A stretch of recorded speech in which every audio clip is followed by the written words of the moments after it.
about 95% sure that this recipe is going to work today, but we're turning black bean brownies into pinto bean brownie muffins. And that might sound really gross, but believe me, it's going to be phenomenal, okay? Because if you've ever had a black bean brownie, you understand, oh my word, when you take a bite of it, you're like, how in the world does this have beans in it? It's so dang good, right? So we soaked some pinto beans overnight. Cohen is helping to put the unbleached cupcake liners in the muffin pan.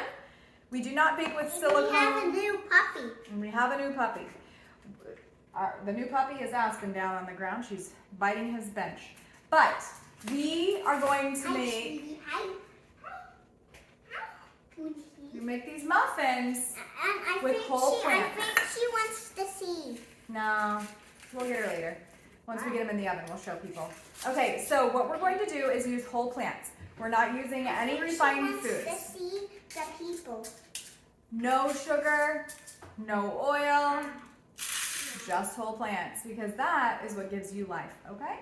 So we are going to do 1 cup of whole oats in the food processor. You could also do this in the Vitamix or in your high-speed blender. I want to show them. Okay, people can't see. I'm going to show you Aspen before we continue the show. Woo! She is like 4 times bigger than she was. This is Aspen. Say hi, Aspen. Say hi, girl. This is our new puppy. Okay, she's going down now. Yep. All right, so this is going to be delicious, and we're sweetening it with dates. Now, you can use dates or date sugar when you're baking, or you can use dehydrated apricots or any dried fruit that you love. But today we're using dates because we love cooking with dates. So we're going to use our oats. Date sugar.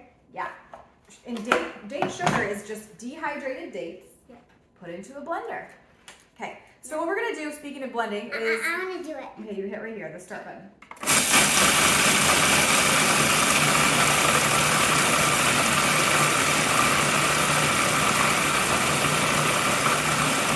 Turn this into a flour.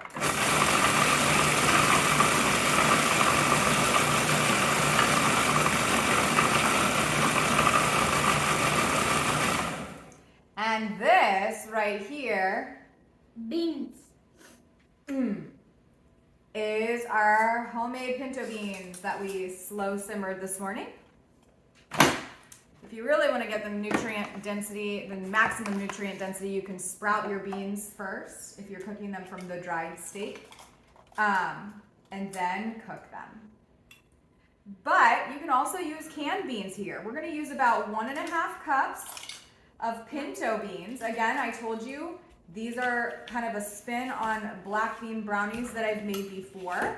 I believe I do have a black bean brownie recipe on my website somewhere. It's okay, she can eat it. Okay, Aspen gets a lucky bean today. Now we're gonna add the additional ingredients. We have 1.5 cups of beans. Now that means that would be equal to 1 can if you are using a can, okay? So we're doing that, and then we're doing 1/4 cup of cacao. Cohen-Heine. Okay, so now we're gonna do 1/4 cup of cacao. Now, we like cacao, however, Cohen likes carob a lot too, right? Yep. We really like carob. What's beneficial about carob is that it tastes chocolatey like cacao does, but it doesn't have the caffeine. There is naturally occurring caffeine in the cacao. Hold on, don't hit that button yet. Not until we put the lid on. There's naturally occurring caffeine in cacao, so if you have small children or you are very, very, very sensitive to caffeine, you could absolutely use cacao. You could use, carob. You could use raw carob or you could use roasted carob, okay? You could get that in a powder form and it mimics the flavor of chocolate. All right, so it's very malty, it's delicious. Actually, I'm thinking carob pinto bean brownie muffins would have probably been even better because it'd been more like kind of a blondie. Which, by the way, I did put a blondie recipe on my blog just a few weeks ago. So make sure you check that out at theurbanpharmacy.com under the blog recipe area. Okay, so we're adding some sugar now. About 2/3 of a cup. We're going to go for about a half a cup of date sugar, just because I find that when you start to bake with whole plant foods, you start to sensitize yourself, and you eventually don't need as much sugar in foods. You don't need as much fruit because you get more sensitive to it. Just like broccoli will eventually taste sweet to you if you start eating broccoli over and over. I want to taste it. Okay, we got to make the batter. Hold on. So we have our date sugar, our pinto beans, our oats that we turned into flour. Now we have our baking powder. Sorry, I just licked my finger. That was probably just not very professional. But anyway, we need a half of a cup of water. Can you go fill this up with water? Halfway. Yep. We're gonna use baking powder in this recipe, and just about a half of a teaspoon. We're putting all of the ingredients into the food processor, and then we're gonna use about half a cup of water. Well, you're a little bit short. Okay. Half a cup of water, or you could absolutely use plant milk if you want it to be more rich. And then our very last ingredient is gonna be about a teaspoon of vanilla bean powder. If you haven't used vanilla bean powder yet, you're missing out, and your life is going to change once you do, because you are going to realize how absolutely delicious vanilla bean powder is versus vanilla extract. You'll never go back to vanilla extract again, because you'll realize how delicious the whole food itself tastes versus some sort of tincture made with alcohol, and it just doesn't taste well. The alcohol bakes out when you're cooking, and it just doesn't. You can't taste the vanilla. So this will really heighten your foods if you get the whole bean. Okay. Yep, hit the start button.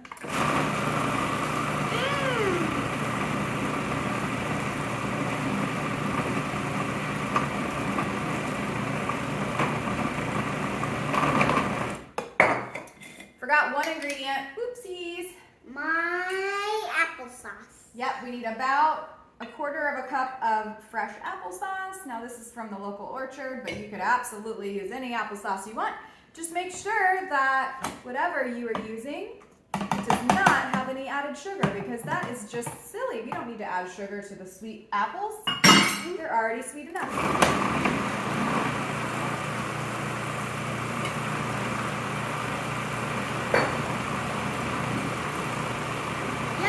Yummy.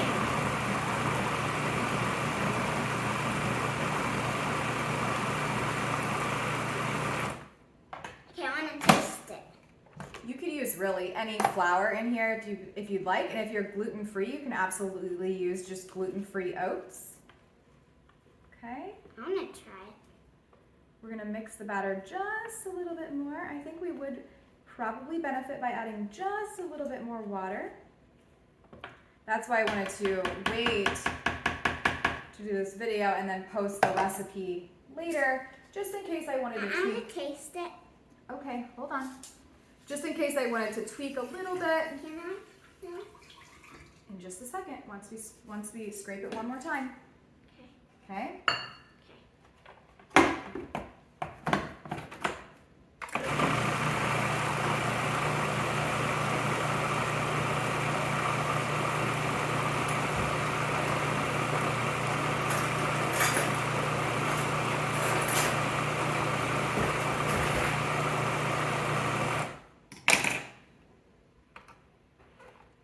Okay, now something that's going to change your baking game is investing in a cookie scooper, like an ice cream scooper. I call it a cookie scooper because that's what we would use for cookies. We would use it for burgers. We would use it for muffins, and we have all different sizes of baking scoops, but this is the size we're going to use today.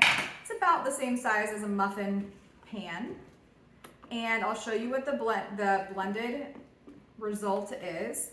We still have a few chunks because I didn't turn the oats all the way into flour, just because I like to, Okay, I'm gonna try. you can try it. I like to,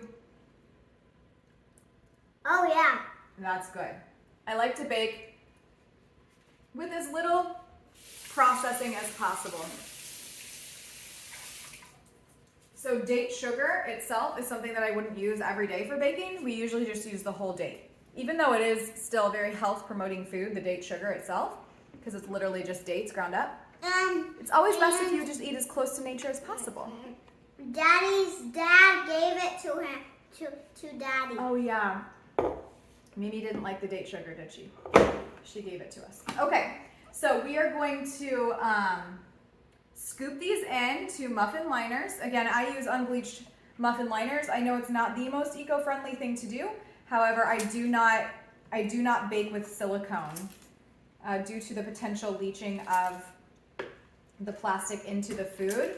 That is something that I didn't know. Like, you know, back in the day, I just wanted to save the earth, and so I ended up getting like a Silpat and the silicone loaf bread, baking dish, and muffin liners. And it's okay if you want to use silicone with cold ingredients, but I wouldn't recommend that you bake or cook with silicone because of the potential leaching of plastics. Can I try it? Same thing with, Can I try well, unfortunately, I don't know where the video cut off on us, but the muffins are done. Now I can eat it. Well, we're gonna have a taste test.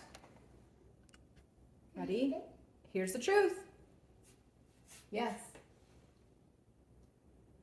Anyways, we cooked them for about 26 minutes, and they're chocolatey, Yummy. like fudge goodness. I hope you like this recipe. Stick with the whole plant foods. Good mood, good food, good life. Be well. Say bye. What? You want to say bye? He's too busy eating.